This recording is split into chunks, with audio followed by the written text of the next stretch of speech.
Je passe maintenant à la configuration du protocole EIGRP. Donc, je vais commencer par une configuration de base de ce protocole pour IPv4. Tout d'abord, je vais activer le processus EIGRP en utilisant la commande router EIGRP. Et bien sûr, je vais choisir un numéro de système autonome. Donc, j'ai déjà dit que le numéro de système autonome est un numéro sur 32 bits.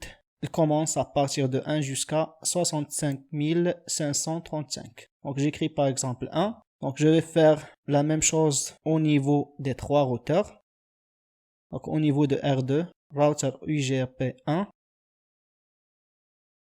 Au niveau de R3, router EIGRP 1. Donc, par la suite, je vais utiliser point d'interrogation pour vous afficher toutes les commandes disponibles dans ce mode de configuration du routage EIGRP. Donc, je passe maintenant à la configuration de l'ID du routeur. Donc, si j'utilise la commande show IP protocols, donc, comme vous le constatez ici, le protocole utilisé, c'est le EIGRP1. Et la deuxième information dont j'ai besoin, c'est l'ID du routeur. Dans notre cas, c'est 172.16.1.1. Donc, cette adresse, c'est l'adresse de l'interface physique la plus faible. Donc, c'est l'adresse de l'interface gigabit 00. Donc, nous avons trois interfaces physiques ici qui ont des adresses IP. Mais l'adresse IP la plus faible, c'est l'adresse de l'interface gigabit 00 qui est l'adresse utilisée ici comme ID. Au niveau de R2, on peut vérifier toujours avec la commande show IP protocols. Donc toujours EIGRP1. Et pour l'ID, c'est 172.16.2.1 qui est l'adresse de l'interface physique la plus faible au niveau de R2. Donc ici, j'ai quatre interfaces qui ont des adresses IP. L'adresse IP la plus faible est l'adresse 172.16.2.1. Donc il est considéré comme ID pour le routeur dans ce cas. Au niveau de R3, donc j'utilise la même commande show IP protocols. Donc le protocole de routage c'est EIGRP1 et l'ID c'est 192.168.1.1. Donc ici, au niveau de R3, j'ai trois interfaces qui ont des adresses IP, l'adresse IP la plus faible et l'adresse 192.168.1.1. Donc, il est utilisé comme ID pour R3. Donc, je vais modifier cet ID en configurant ce qu'on appelle des interfaces de bouclage. Donc, je vais configurer une interface de bouclage à l'aide de la commande interface loopback1. Je vais configurer l'adresse IP de cette interface. 10.10.10.10/32. Donc maintenant, je vais configurer une deuxième adresse de bouclage.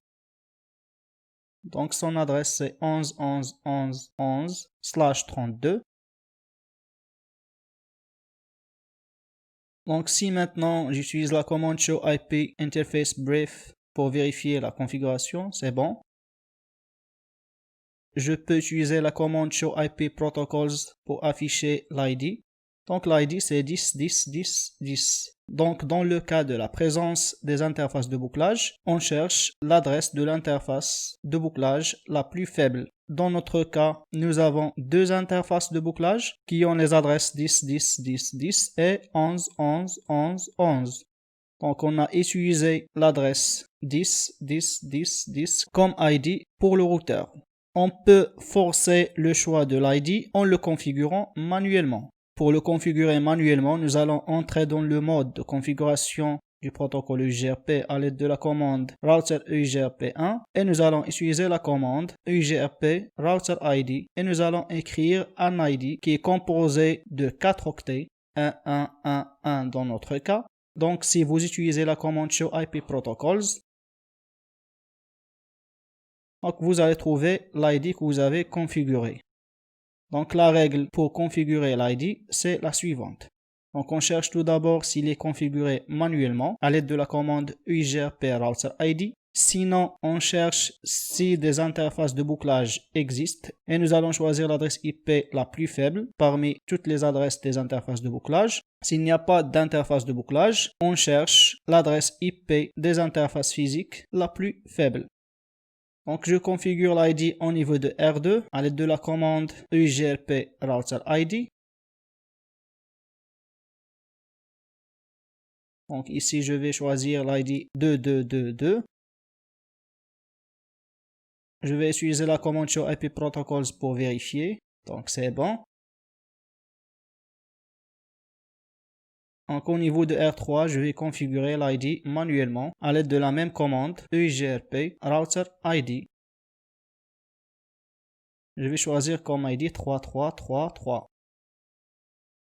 Show IP protocols pour vérifier. C'est bon.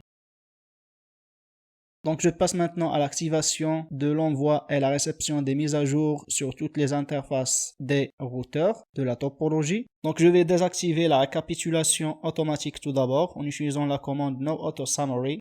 Pour la notion de la récapitulation automatique, je vais l'expliquer dans des vidéos ultérieures. Donc, par la suite, je vais activer l'envoi et la réception des mises à jour sur toutes les interfaces des trois routeurs en utilisant la commande Network pour annoncer tous les réseaux. Donc, au niveau de R1, donc je vais utiliser la commande Network et je vais choisir les réseaux directement connectés à ce routeur. Donc, je commence par le réseau LAN 172.16.1.0. Et je vais utiliser le masque générique pour /24, donc c'est 000.255. Donc je vais utiliser la même chose pour le deuxième réseau directement connecté à R1, donc c'est 172.16.3.0. Pour le masque, c'est /24, donc le masque générique, ça doit être 000.255.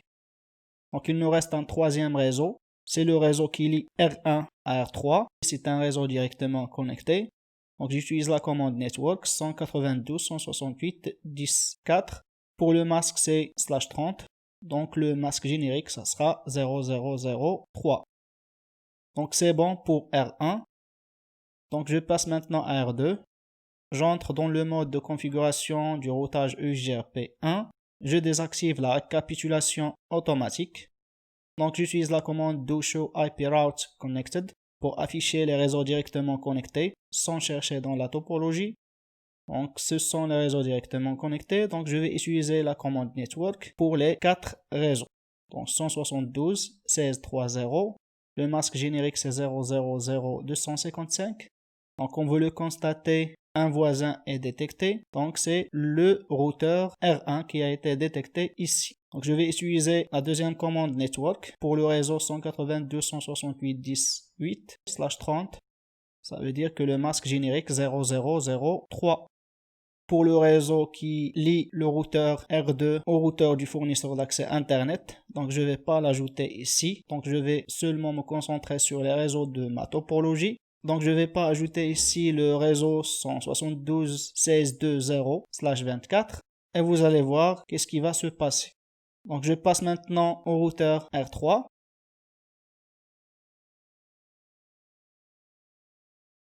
Donc je vais entrer dans le mode de configuration du routage ugrp1. Je désactive la récapitulation automatique. J'affiche les réseaux directement connectés. Et je vais les ajouter un par un à l'aide de la commande network. Donc le réseau 192.168.10.4/30, donc le masque générique ça sera 0.0.0.3.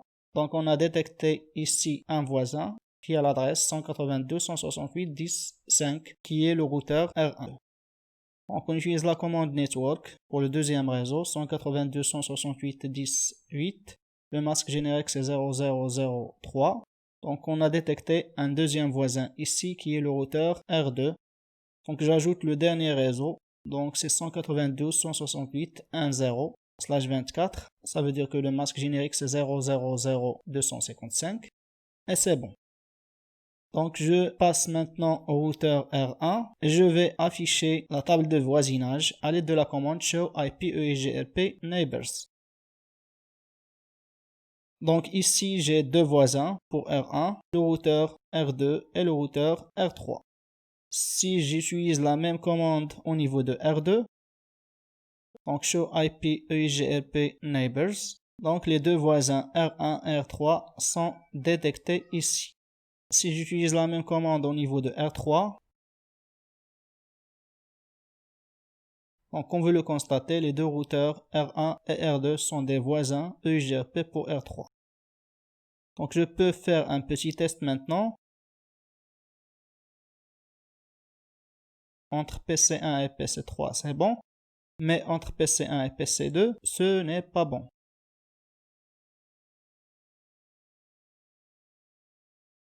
Donc je vais activer le mode simulation pour vous montrer qu'est-ce qui se passe. Je vais utiliser le protocole ICMP pour le test. Donc j'utilise un ping entre PC1 et PC2. Donc comme vous le constatez, le paquet arrive au niveau de R1. R1 ne peut pas faire l'opération du routage pour le transférer au réseau destination. Donc ici, il y a un petit problème. Donc si vous utilisez la commande show IP route au niveau de R1, vous n'allez pas trouver le réseau 172.16.20/24. Donc si vous utilisez la commande show IP route UGRP pour vérifier si le réseau existe, donc ça n'existe pas. Si vous refaites le test, donc ça ne va pas arriver. Donc il y a un problème au niveau de R2. Donc au niveau de R2, si vous utilisez la commande show IP protocols, vous allez trouver que vous avez activé l'envoi et la réception des mises à jour sur quelques interfaces, mais pas sur l'interface gigabit 00. Donc l'interface gigabit 00 ou bien le réseau LAN 172.16.2.0 ne participe pas dans les mises à jour de routage UGRP. Donc ici, les deux réseaux qui existent, 172.16.3.0, 192.168.10.8 seulement. Donc qu'est-ce que nous allons faire? Nous allons ajouter ce réseau en utilisant la commande network. Donc router UGRP1, network, et je vais ajouter le réseau 172.16.2.0. Le masque générique c'est 000.255. Donc si vous utilisez maintenant la commande show IP protocols, vous allez trouver ce réseau dans les réseaux qui sont annoncés au routeur voisin. Si vous utilisez la commande show IP route UGRP, vous allez trouver maintenant ce réseau dans la table de routage. Très bien. Si vous faites le test entre PC1 et PC2, donc c'est bon. Donc maintenant, je vais passer à la configuration des interfaces passives. Donc j'active le mode simulation pour vous montrer l'utilité de cette configuration. J'active l'affichage des paquets UGRP. Donc comme vous le constatez, les paquets UGRP peuvent passer par les interfaces gigabit 00 des trois routeurs. Et en fin de compte, ils vont arriver au niveau des ordinateurs qui vont les ignorer. Donc c'est pas très intéressant d'envoyer des paquets à des destinations qui vont les ignorer par la suite. Donc qu'est-ce que nous allons faire? Nous allons désactiver l'envoi des mises à jour à partir de ces interfaces. Donc nous allons entrer dans le mode de configuration du protocole UGRP et nous allons utiliser la commande passive interface et nous allons indiquer le nom de l'interface via laquelle on veut arrêter l'envoi des mises à jour UGRP. Donc dans notre cas, c'est gigabit 00. On peut utiliser la commande show IP protocols. Comme vous le constatez ici, pour passive interfaces, c'est gigabit 00. On peut faire la même chose au niveau de R2. Donc router UGRP1, passive interface gigabit 00. Show IP protocols pour vérifier.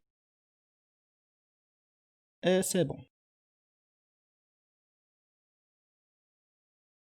Pour R3, on fait la même chose. Donc router UGRP1, passive interface gigabit 00. Show IP protocols pour vérifier. Et c'est bon. Donc maintenant, si on fait le test, vous allez constater que les paquets de mise à jour UGRP ne passent pas par les interfaces gigabit 00 des trois routeurs. Donc c'est bon. Maintenant, je vais configurer la bande passante des interfaces. pour la liaison entre R1 et R2, je vais configurer la bande passante 2000 kilobits par seconde. Et pour la liaison entre R2 et R3, je vais configurer la bande passante en 64 kilobits par seconde. Donc pour configurer cette bande passante, je vais la configurer au niveau des deux extrémités. Donc au niveau de l'interface Serial 000 de R1, si vous utilisez la commande Show Interface Serial 000 pour vérifier tout d'abord la bande passante par défaut, donc on trouve la bande passante 1544 kilobits par seconde. Donc je vais la modifier en 2000. Donc Interface Serial 000. Donc j'utilise la commande bandwidth et j'écris 2000. Donc la bande passante ici est configurée en kilobits par seconde. Donc si je vérifie maintenant, donc je vais trouver la nouvelle bande passante, c'est 2000 kilobits par seconde. Au niveau du deuxième routeur, donc je vais configurer l'autre interface de la même liaison. C'est l'interface Serial 000 avec la bande passante 2000. Si on vérifie à l'aide de la commande Show Interface Serial 000, donc on trouve que la bande passante bandwidth est configurée sur 2000 kilobits par seconde. C'est bon. Pour l'autre liaison, donc au niveau de R2, je vais configurer l'interface Serial 001 à l'aide de la commande bandwidth 64. Au niveau de l'autre routeur, je vais configurer l'autre extrémité, c'est l'interface Serial 001 bandwidth 64. Donc c'est bon. Donc je peux maintenant utiliser la commande Show IP UGRP Neighbors pour afficher la table de voisinage. Donc c'est bon. Je peux utiliser la commande Show IP Routes pour afficher la table de routage. Donc c'est bon. Donc pour la table de routage, donc ici on trouve des réseaux directement connectés C et des réseaux distants obtenus à l'aide du protocole UGRP. Donc ils sont mentionnés par la lettre D. Donc ici par exemple pour le réseau 192.168.1.0/24, donc c'est un réseau distant obtenu à l'aide du protocole UGRP. Donc ici 90 c'est la distance administrative du protocole UGRP par défaut. Ce nombre c'est la métrique composite pour atteindre le réseau 192.168.1.0 à partir du routeur R1. Et pour cette adresse IP, 192.168.10.6, c'est l'adresse IP du routeur via lequel on va passer pour atteindre notre réseau destination. Pour l'interface Serial 001, c'est l'interface de sortie pour atteindre le réseau destination. Pour le réseau par exemple 192.168.10.8/30, ici comme vous le constatez, vous avez deux chemins pour atteindre la destination. Donc si vous utilisez par exemple Show IP UGRP topologie, donc ici on affiche toutes les informations sur les chemins les plus courts et les chemins de sauvegarde. Et je vais détailler ceci par la suite. Merci pour votre attention et à la prochaine vidéo, Inch'Allah.